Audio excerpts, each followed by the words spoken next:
Hello everyone. आज हम H D F C life insurance company limited के बारे में बात करेंगे। कंपनी लाइफ इंश्योरेंस के बिजनेस में है और ये कई सारे सॉल्यूशंस प्रोवाइड करती है, ग्रुप इंश्योरेंस और different range of individual insurances. तो अगर हम इसके मार्केट कैप की बात करेंगे तो करीब 1,37,039 करोड़ रुपए का है। करंट प्राइस 637, 52 हाई 691, 52 लो 458। स्टॉक का पी करीब 96 के पास है। और अगर हम कंपनीज के 10 साल के डेटा की तरफ ध्यान देंगे तो आपको पता चलेगा कि इसका जो प्राइस जो ऑल टाइम हाई था 747 था, जो अभी उससे ये काफ़ी कम है। और अगर हम पी रेशियो की बात करें तो इसका ऑल टाइम हाई पी था 124, और ये हमें अभी लोवेस्ट पी पे मिल रहा है। मतलब लोवेस्ट तो नहीं गया पर हमें कम पी पे अवेलेबल है। तो इससे हमें देखने के लिए एक चीज़ समझ में आती है कि क्या कंपनीज के रिजल्ट्स में कोई प्रॉब्लम है। तो सबसे पहले हम क्वार्टरली रिजल्ट्स की तरफ ध्यान देंगे। तो अगर आप क्वार्टरली रिजल्ट्स की तरफ देखोगे तो इसके रिजल्ट्स इंक्रीमेंट में आपको दिख रहे होंगे।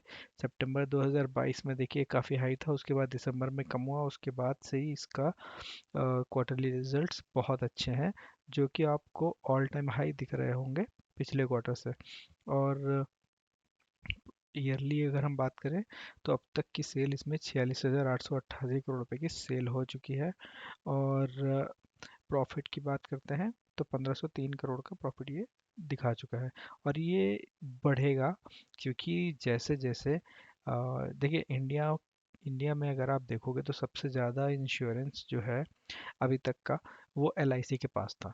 तो जैसे जैसे प्राइवेट कंपनीज इस सेक्टर में आ रही हैं, अगर आप यहाँ पे ध्यान दोगे तो आपको ये देखिए पता चलेगा कि पब्लिक सेक्टर और प्राइवेट सेक्टर का डिफरेंस। देखिए पब्लिक सेक्टर में करीब 66 से 98% का डेटा था, और ये बढ़ते बढ़ते अब 33% हो गया है प्राइवेट सेक्टर का। ठीक है। और यही आप इधर देखिए, एल आई सी का शेयर करीब 50% से ज़्यादा था। H D F C life का आप चेक करो 17.48%, S B I life insurance का 9%, अदर्स का अराउंड 14.28% है। ठीक है। इससे हमें क्या देखने को मिल रहा है कि आने वाले समय में जो प्राइवेट कंपनीज हैं वो ज़्यादा से ज़्यादा सर्विसेज ऑफर कर रही हैं। अगर आप ध्यान देंगे कहीं भी हेल्थ इंश्योरेंस मार्केट में जाएंगे या मोटर इंश्योरेंस के मामले में जाएंगे तो आपको पता चलेगा कि ऑन टाइम सॉल्यूशन, मतलब on the spot solution provide कर रही हैं, कोपे में ज़्यादा फैसिलिटीज़ प्रोवाइड कर रही हैं।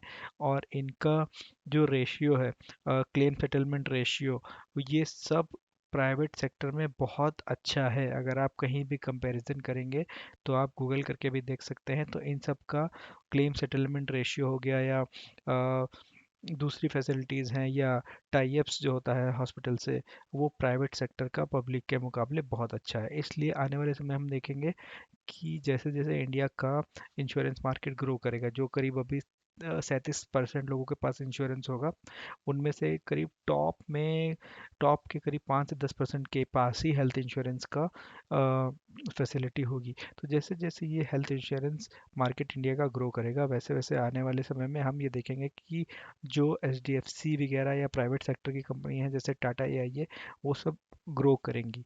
क्योंकि अभी इनका मार्केट कैप बहुत कम है अगर आप देखेंगे तो एल आई सी के मुकाबले। तो मैं तो यही कहूँगा कि आने वाले समय में अगर आप लॉन्ग टर्म के व्यू से देख रहे हैं आने वाले 3 4 5 सालों में, तो जैसे जैसे इंडिया की जीडीपी की ग्रो करेगी, जैसे जैसे इंडिया के लोगों की पर कैपिटा इनकम ग्रो करेगी, वैसे वैसे प्राइवेट सेक्टर की इंश्योरेंस की कंपनियों का डेटा भी अच्छा होता जाएगा और उनका मार्केट कैप इंक्रीज होता जाएगा।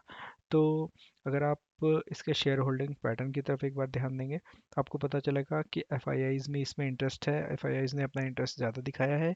डी आई आईज ने अपना इंटरेस्ट में कुछ ज़्यादा चेंज नहीं किया है। पब्लिक की होल्डिंग इसमें ठीक ठाक है, 12.08%। और प्रोमोटर की होल्डिंग 50% है, जो कि उसमें भी थोड़ा बहुत इजाफा किया गया है। और अगर आप इसकी ग्रोथ की तरफ बात करेंगे तो करीब 10 साल का कंपाउंडिंग ग्रोथ 12%, 5 साल का 4%, 3 साल का 2%। और जैसा कि मैंने बोला आने वाले समय में आप इसमें अच्छी ग्रोथ देखेंगे। तो मैं तो यही कहूँगा कि अगर आप सेफ इन सेफ कंपनीज के स्टॉक्स को चुनना चाहते हैं तो H D F C life आपके पोर्टफोलियो में जरूर होना चाहिए। वीडियो देखने के लिए धन्यवाद। अगर आपके कोई सवाल है तो आप मुझसे पूछ सकते हैं।